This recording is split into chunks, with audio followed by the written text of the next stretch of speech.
Hi everyone, happy Tuesday. Oh, inviting. It's good to see you, good to have you. I have a lot to say today as it is a really special day here. Not only is it Pitch Tuesday where we talk about all these awesome things that we have going on in the world that each other could be a cool part of, but it is my dear friends Marie Parks and Jessie Honard are creating this amazing movement called Change the Stars. And I was asked to participate in it and share my impact story with you all and talk a little bit about the movement that's happening. So for those of you who don't know, my name's Carrie Severson. I'm a light worker, an intuitive soul story trainer. I've been an entrepreneur for 6 years, and I have 20 years in the publishing business and about 75 speaking gigs underneath my tool belt. And what I do today is help women share soul stories with the masses one way or another. And when I first started my entrepreneur journey, it was 6 years ago, and it was with a nonprofit that I created. And this is really where I started to personally change my stars in the direction that I was going in. And so I think the concept of changing your stars has everything to do with story, and that's why I agreed to share this with you today and give a little boost to the movement that Marie and Jessie have happening. It's a 5-day exclusive training on matching your business with an impact. I'll share the information here at the end of the live, but so I was bullied as a kid. I had low self-esteem as a kid. Middle school was really gross for me. I didn't enjoy it. I actually had to bribe a girl in 7th grade with my great aunt Lucy's costume jewelry to make sure that a group of girls didn't beat me up. And I didn't tell that story. I didn't tell adults about that. And it created this fight or flight pattern that I ran in throughout the rest of my middle school career, all of my high school, and it really did take me until my mid-20s to sort of heal that process. So this, I graduated with a journalism degree because I wanted to change the way media portrays women, women treat women, and women educate girls on how to treat girls. So in my opinion, growing up in the 80s, where supermodels were all the rage as a 5'9", crazy brunette, curvy girl, I had no one to really look up to. Nobody portrayed in the media that looked like me, I'm close to 5'9". I've been 5'9" since I was 10 years old. I didn't have anyone that looked like me. So I got into journalism because I thought the best way to change the way that women treat women would be to change where the spotlight landed so that we gave each other a different place to look, right? And so I went off to journalism, started writing for the media when I was 19, being published at that same time. And even when I graduated from college, I knew I wasn't doing what I was truly meant to do. There was this void in my heart I felt. And so I spent the majority of my 20s running down that void, filling it with different trends and fads, relationships, food, not food, and nothing really worked. And so finally, when I was like 28, I had this horrible, horrible day at work. I was working at this advertising agency representing multi-billion-dollar companies, and I was getting like I was getting these great companies, this major press, and I could have cared less. Hi, Beth. I could have cared less about it. So I came home one day, immediately got into my pajamas, sat on my living room floor with all of these magazines for inspiration, because I'm still a magazine junkie. I need visuals for inspiration, right? And I journaled, but I asked myself questions I know I didn't know the answers to. So, and it was like 2009, I guess, I started looking for direction on how to change my journey, how to change the stars. So I asked myself, what is it I'm passionate about? What is it I can see myself doing for the rest of my life? What is it I feel I'm supposed to do with my life? And my direction to change my stars started at that time. Hi, Whitney. I'm talking about a movement called Change the Stars that two of my girlfriends, Jessie and Marie, are launching on Monday. I'm going to post the link to this, but I think you'd really enjoy this. So we're talking about impact and how our business creates impact. So in 2009, I started looking for ways that I could take my passion for story and connection and self-esteem and creating different ways for women to treat each other and for girls to grow up and giving them an opportunity to have a different upbringing, or not an upbringing, but a different what's the word I'm looking for? Inspiration, I guess, where they can look up to somebody different in the media. I spent the next 18 months really digging into this concept of what is it I'm passionate about and where do I feel I'm supposed to put my energy. So I developed a nonprofit from scratch called Severson and Sisters. And I spent 18 months in research and development. I interviewed hundreds of nonprofit leaders in Phoenix. I invited dozens and dozens and dozens of people to my home once a month. I would cook them these huge elaborate meals. And I would pitch them. 20 strangers sitting in my living room eating homemade turkey meatballs and raw strawberry cobbler. And I pitched them everything from the concept of how can we create an opportunity for girls to be cooler to other girls and still make money at it. I pitched them the title concept. I pitched them color palettes. I pitched them everything. And it was in that phase of those 18 months that my nonprofit was created, was born, was birthed. I got really clear that it was supposed to be a nonprofit versus a for-profit. I got really clear that it was only for girls versus girls and boys. And I got clear why from the men sitting in the room, that as a 10-year-old boy, there's no way that they would get vulnerable and visible about their insecurities in front of a 10-year-old girl, particularly if they had a crush on the girl. So I was like, all right, so I'm going to do what I know and I'm going to focus on girls.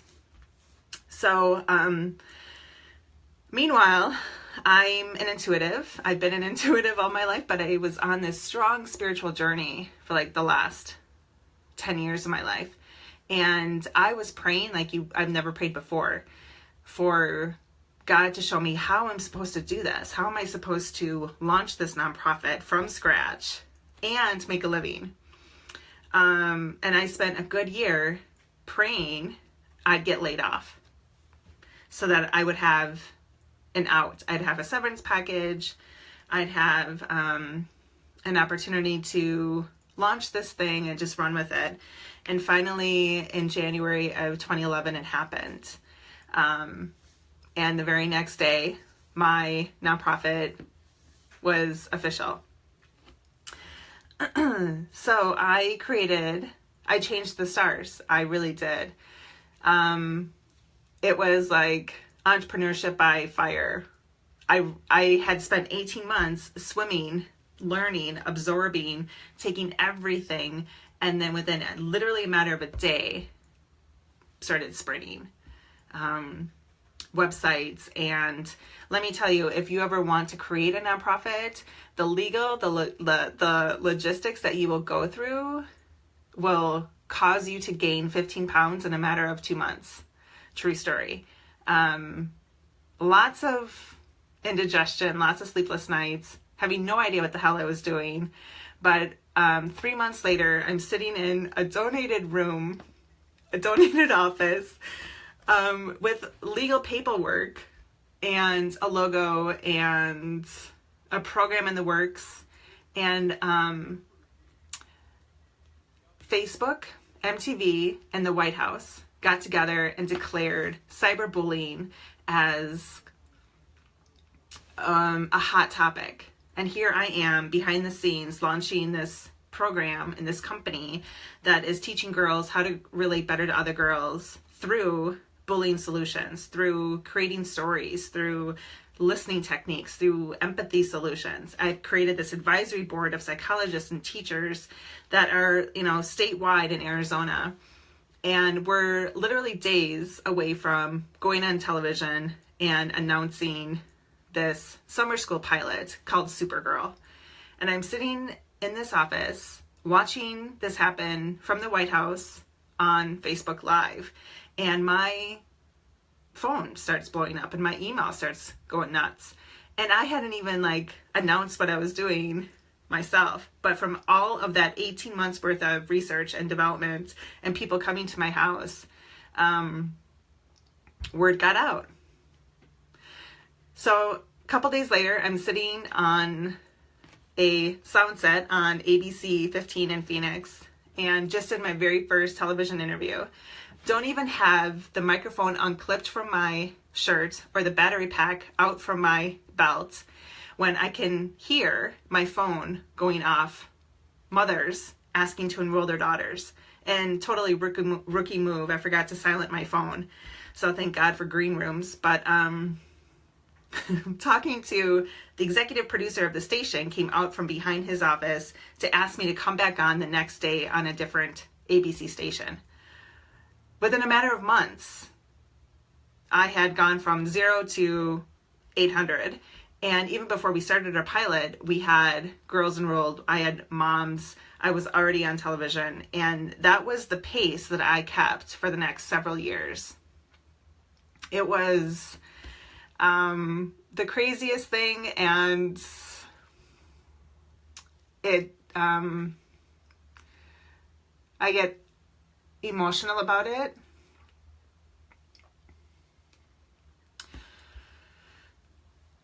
We ended up creating 3 books, getting a publisher.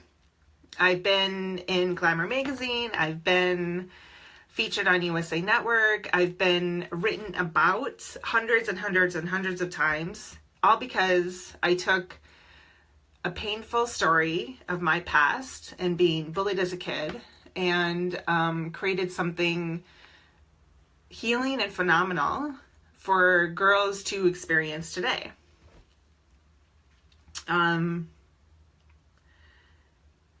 It doesn't take a lot to change the stars. You just have to be willing to be vulnerable, and you have to be open to your authenticity, and you have to be willing to share, which is all about storytelling anyway, right?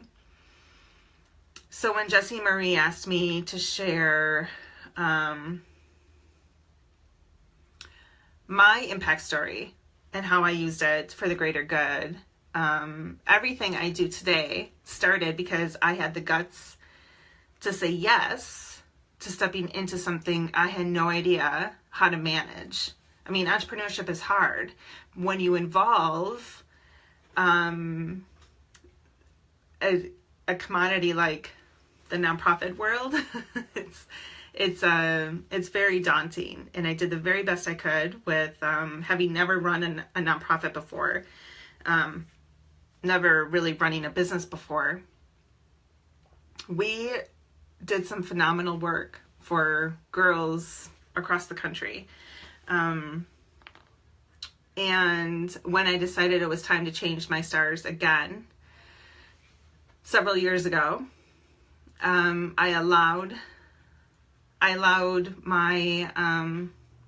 the universe to show me how. I went back to my roots as being a storyteller, and I helped women step into their truth and start to share stories about their soulful experiences, and started helping them get published and helping them get on stage.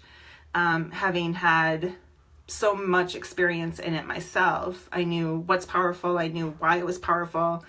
And when you're able to tie it into a movement or a bigger reason outside your own business, things move at a different pace. So I served Severson Sisters as the CEO, as the founder, as the board president for 5 years. I decided to let it slowly fade into the background because I felt it was time to do something. It was time to do something bigger. We still sell workbooks. You can still buy them online. You can still buy them on my website. Today, though, what I do is I give a lot back to women's organizations. I give quarterly donations to animal sanctuaries around the world. I still give to art foundations, but my impact now is really on organizations that I couldn't give to for 5 years because I was so inundated with the nonprofit. So now my impact is a little bit bigger. I do give to more passion projects, which is really fun for me. Eventually, I want to get to the point where my business is so successful that I can give quarterly to organizations across the country and just donate the workbooks that we spent 5 years creating, because there's 3 of them. Supergirl Guide to Respect, Supergirl Guide to Relationships, Supergirl Guide to Peer Pressure. So the goal is to give to organizations quarterly. We have these train the train materials that I would love to just give so that work I spent so long creating lives on forever.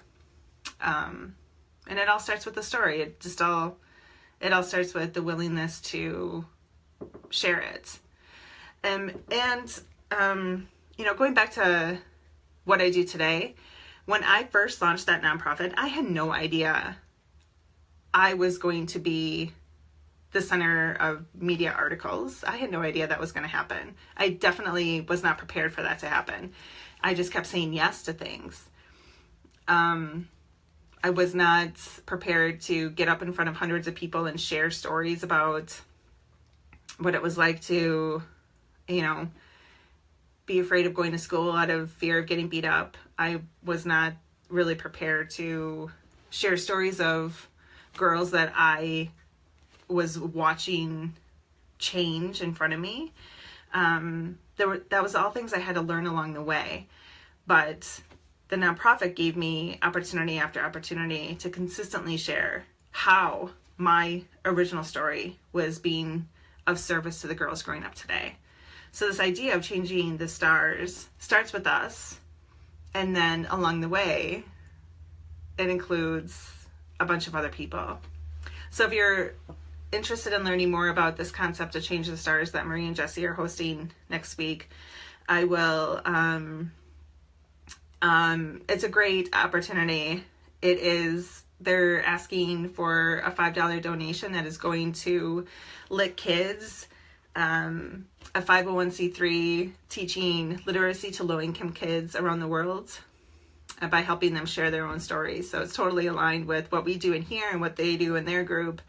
I will post the link so you can join. If it's something that you're interested in doing, I would definitely encourage you to, because you never know how your story is going to impact the life of somebody else. Happy storytelling.